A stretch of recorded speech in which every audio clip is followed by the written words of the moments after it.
सर्व विरोधी पक्षांना, काँग्रेस, इंडिया अलायन्स यांना एक संधी होती की या नारी शक्तीचा सन्मान करण्याची संधी होती, परंतु नारी शक्तीचा सन्मान न करता त्यांनी विधेयक हाणून पाडलं आणि त्यांचा खरा चेहरा लोकांसमोर, देशासमोर आला।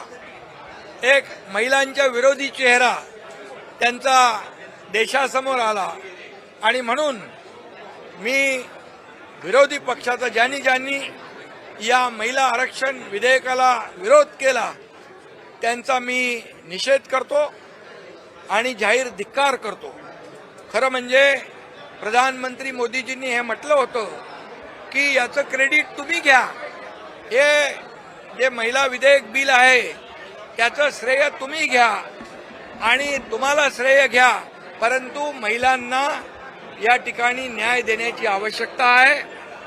एक दलित, शोषित, पीडित, सर्वसामान्य लोक वर्गातल्या महिला यांना न्याय देण्याची संधी विरोधकांच्या हातात आली होती, परंतु त्यांनी ती संधी गमावली। त्यांनी त्यांचा खरा चेहरा लोकांसमोर आलेला आहे आणि महिला विरोधी चेहरा त्यांनी या देशाने पाहिलेला आहे। आणि म्हणून महाराष्ट्रातल्या लाडक्या बहिणींना जसं विरोधकांनी विरोध केला आणि लाडक्या बहिणींना त्यांना खोडा घालणाऱ्यांना जोडा दाखवला, तसं या देशातल्या लाडक्या बहिणी या विरोधकांना धडा शिकवल्याशिवाय राहणार नाहीत, एवढंच मी या प्रसंगी सांगतो।